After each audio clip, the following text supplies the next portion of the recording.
She's a real woman with a real life. She's someone you can relate to. Dawn Newton.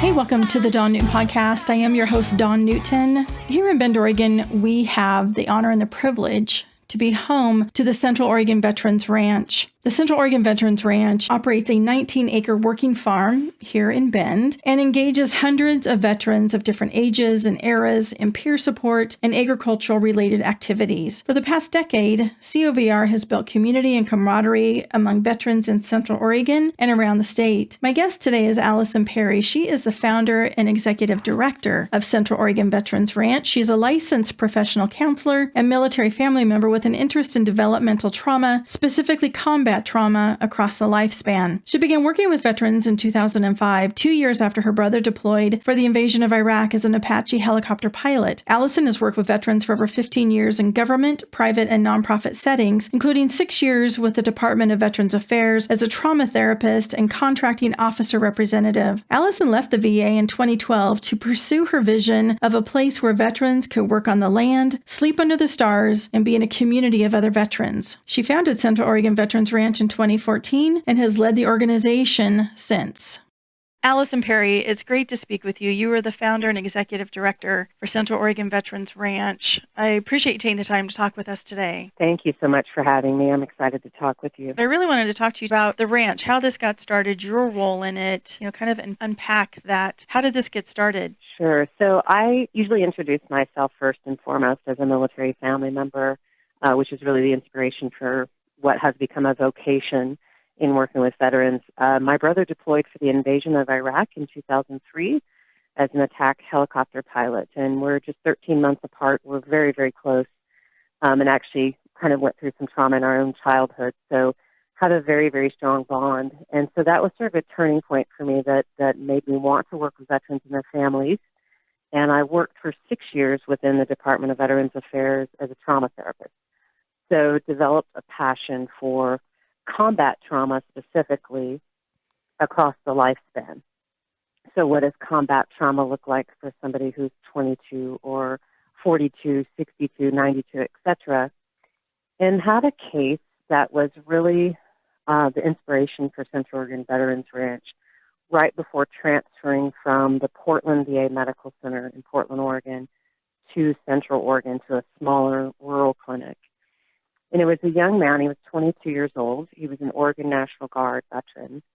He had basically been signed up by his parents as soon as he turned 18. He was from a very dysfunctional family, very broken family, and went to combat, came home from combat, was drugged and sexually assaulted by his combat buddy, the one person in the world he trusted, and was starting to have emerging symptoms of paranoid schizophrenia. I ended up working pretty closely with this veteran. He had dropped out of care several times, and I was able to form a therapeutic relationship with him.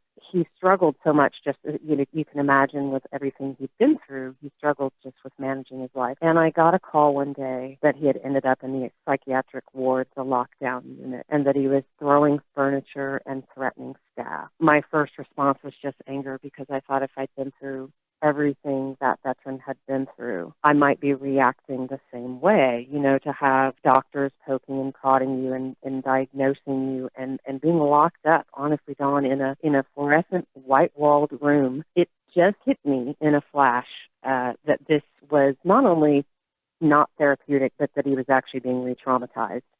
And I looked at a colleague of mine and I said, I wish we had a sheep ranch out east where we could send these vets when they got home, where they could work on the land, sleep under the stars, and be in a community of other veterans. And so that was kind of the underpinning of how this came about, evolving out of a medical model into a more holistic approach to working with veterans. And you mentioned trauma. A lot of times, I don't know that we realize whether military or just living our day-to-day life, how much trauma we have endured, but we don't know that that's what it is, that is the basis for a lot of our behaviors. And even that word trauma sometimes is scary for us because, like, what do you mean I had trauma? I just had people in my life that weren't nice or good, or, you know, we kind of downplay it or dismiss it, but I don't think we quite understand the depth of that word. Absolutely. And one of my favorite definitions of trauma is anything that overwhelms your ability to cope.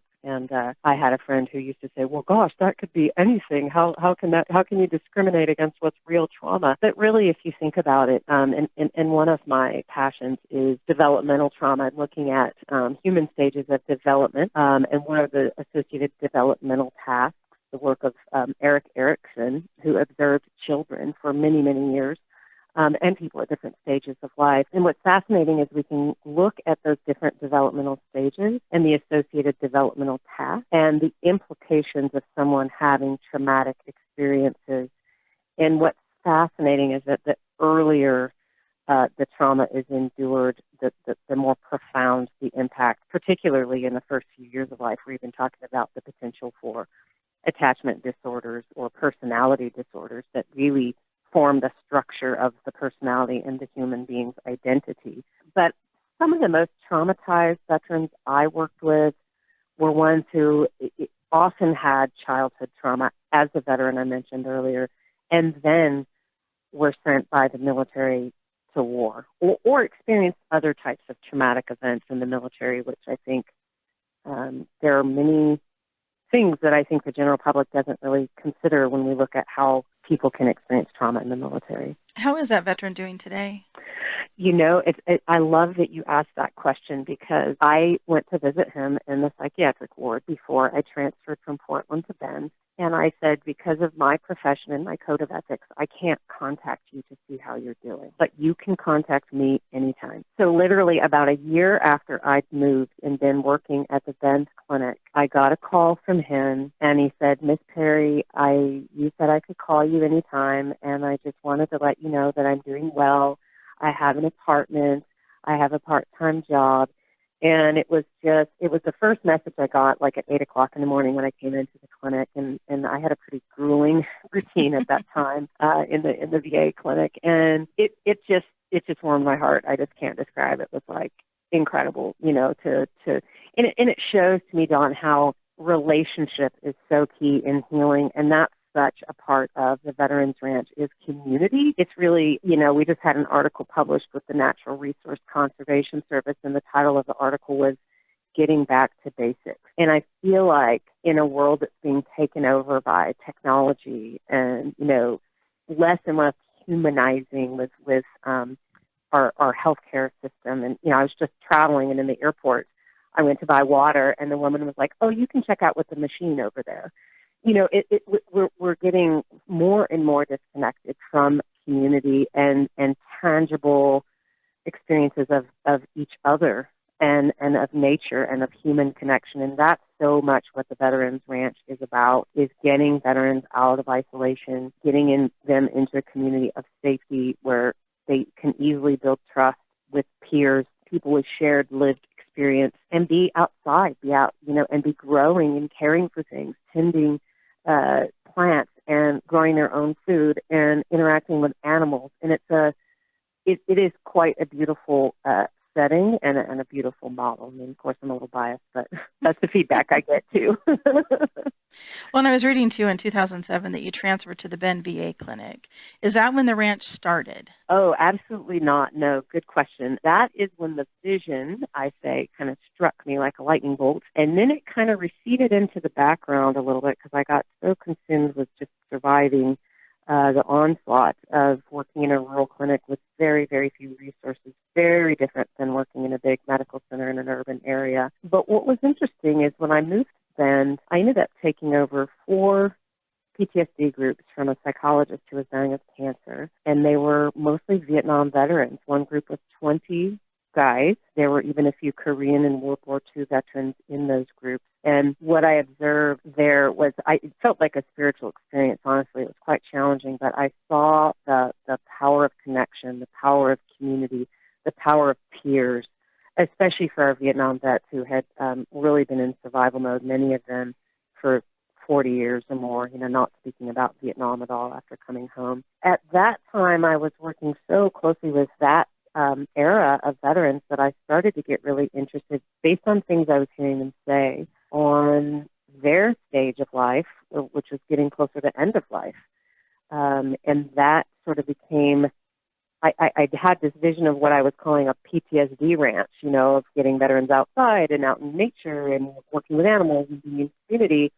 And then on my experience, based on my experience working with these older veterans, I became very passionate about end-of-life care. Hearing them say things like, when I die, I don't want to be around anyone, not even my own family. The only other people I'd want to be around are other veterans. Or something I found fascinating, they would say, I want to be like the Native Americans and go off into the woods and die alone. And so, another very specific subject matter for another episode perhaps, but I began to do some work in the community with other nonprofits and hospice chaplains and hospice workers and learn more, and also experts on veterans at end of life. And so ended up integrating a component of the ranch that we have yet to launch, but it's a program we're really focused on right now, which is specialized end-of-life care for combat veterans. And I kind of think of the ranch in three pillars: peer support, agriculture, and end-of-life care. So it was an evolution, and I left the VA in 2012 and took a few other career steps to help prepare me to pursue starting a nonprofit. That's a lot of heavy but incredibly important component to the ranch, that end-of-life care. It's such a niche, and it's so important, and I feel blessed that I've been exposed to that niche. And I feel like after the work I've done with veterans of all ages, that what I've seen is that those wounds of war do not go away. And I think that no matter our background, our political persuasion, our opinion about any particular war, many people will say that we haven't had a just war since World War II, and I tend to agree with that. And it's very complicated, though, that our veterans are not they're not at fault for serving in the military or for going to war. There's many, many different reasons why people join the military, but the reality is that they bear the burden of serving. A military is necessary for many reasons, and so I believe so strongly that it's our duty to care for these veterans until the very end, because they have lost so much, many of them, not just from experiencing trauma, but what that implies about their whole life and how it affects their entire life. On the website, on the front page, it says, a working ranch that restores purpose and spirit to veterans of all ages and eras. I can only imagine what those conversations are like. I'd love to sit and listen to an older veteran speaking to a younger veteran. It's almost like they're seeing each other, past and future. Absolutely. And we have a veteran who's actually been a board member who was a Vietnam vet and really, really quiet person who's been involved with the ranch now really since 2015 and had never been involved in any other veterans organizations, counseling, anything like that, never talked about Vietnam. And his way of healing, and he will say that the ranch has been his therapy, has been his healing. It has just been through his participation, time, talent, and treasure. But I remember some of the younger vets, they just looked up to him so much because of his role in Vietnam and his experiences. And one day I left the ranch, and a couple of the younger vets were standing in the driveway talking with him, and they'd been there for a while, and I left, and they were there for a while after I left. And what I heard later on was that he shared with them that it had taken him almost 10 years after Vietnam to readjust to society. And, granted, our veterans now, we had the awareness and the services we had really because of the Vietnam vets, because there was an outcry from them over time about, what not having support does for someone when they come home from war. But those kinds of interactions, that kind of validation, that kind of support, that kind of insight for our younger generations from those older veterans is so precious. So, and Alison, talk too about the ranch. Who lives at the ranch, or how does the ranch function on a day-to-day basis? So right now we don't have residents. We anticipate having residents in the next year or so. when we launched the specialized end-of-life care program. What we have is different types of agriculture programs, workshops. Some of them are weekly, like we have bees, the bee tutorials. We have a hydroponics greenhouse business, so we have classes and education and volunteer opportunities in that. We sell all of our lettuce locally at local markets, Newport Market and their other two chain stores. We have chickens, bees. We now have 2 pigs, but they're therapy pigs, and sheep. And so the agriculture is really a means of getting veterans engaged. I call it a vehicle, because there's so much stigma around asking for help or getting help. And so this is really a non-stigmatizing way to engage veterans. And so there's workshops and classes and multiple volunteer opportunities because, as you can imagine, working a 19-acre farm with all those animals, there's quite a bit to do. And that's part of the motivation. And veterans end up feeling a sense of value and worth and being a part of the community by their participation. We also have different types of groups. In last year, we're very excited to get awarded a contract through Oregon Health Authority to hire veteran peer support specialists. But we had already, through volunteers, been doing peer support groups. So we're expanding some of those peer support groups, and it's one-on-one support as well as groups. And then that peer support really happens in both structured and unstructured ways, just by virtue of people being in community. And we also partner with a lot of different community organizations and agencies. The Vet Center has been doing PTSD groups, their support groups out at the ranch since the pandemic hit. So that's kind of the activity that's going on there now until we launch that final program with the end-of-life care. Now, is it something that's open to the public that the public can come by, the community can anytime, or how does that work, the interaction? That's a fantastic question, and I'm glad you asked because it's a really critical aspect of our program and of our environment. It's pretty much a closed environment for veterans for the reason of creating safety and a felt sense of community and trust and belonging for veterans. So we also don't have, so we sort of integrate civilians in different ways. We don't have children out during the week for very similar reasons around creating safety. We have a family day on Saturdays because we do want veterans and veteran families to be able to come out and enjoy the environment, the animals, and the farm. But many of our veterans are combat veterans who have had horrendous trauma that involves children, which is one of the worst types of combat trauma and moral injury that occurs. It's just incredibly painful, and so children can often be a trigger. So we do have a designated time for children and families to come out on the weekends, on Saturdays. The ranch, because of that protected environment, often becomes a stepping stone for our veterans to heal and sort of regroup and then step out into the broader community. And that's something that we've seen pretty consistently, is that by virtue of that kind of participating in that closed community, that safety, that peer group, it often gives veterans the confidence and the support that they need to go back out into the broader community. Alison, what does this work mean to you? Great question. I used the word vocation earlier. So this has been a labor of love to found and develop this organization. We just had our 7-year birthday. It's a profound spiritual experience for me. We have some testimonial videos on our website, and one of our veterans said, "The ranch has a way of bringing your soul back." And it's humbling and gratifying to be able to make an impact for people who have suffered so much, who have endured really some unspeakable types of trauma, ranging from combat to sexual assault, to lifelong physical injuries. It is just a profound honor for me to be able to do this kind of work. And what can we as a community, what needs are still there or ongoing that the community can help with? I think in terms of just technically, for us, if you look at our website, we have a needs list. We have, we're a farm. We have ongoing needs, and we provide home cooked meals for our veterans every Thursday. We have a big work day, and also things like water, power bars, all that kind of stuff.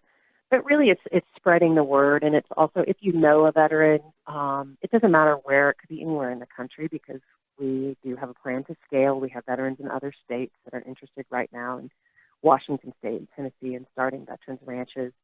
So spreading the word, and especially making referrals if you know of a veteran of any age that might be struggling, that's hesitant to go to traditional types of services.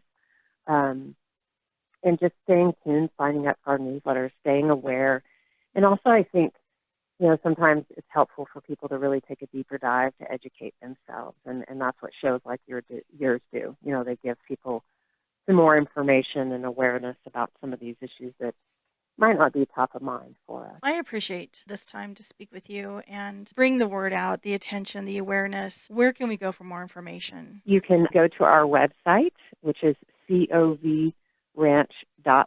Again, that's COVRanch.org. You can also give us a call if you like. All that information is on our website. You can email us through the website. You can sign up for our newsletter. We have a Facebook page as well, and Instagram, Central Oregon Veterans Ranch, but all of that can be accessed also through our website. Well, again, Alison, I appreciate this time and this work. Thank you. Thank you so much for the opportunity. I really appreciate it. Hey, thanks for listening to the Dawn Newton podcast, and a special thank you to my guest, Alison Perry, founder and executive director of Central Oregon Veterans Ranch. For more information about Alison and her work and Central Oregon Veterans Ranch, please visit covranch.org and be sure and check out my website, dawnnewton.org. The Dawn Newton podcast is written, produced, and hosted by Dawn Newton.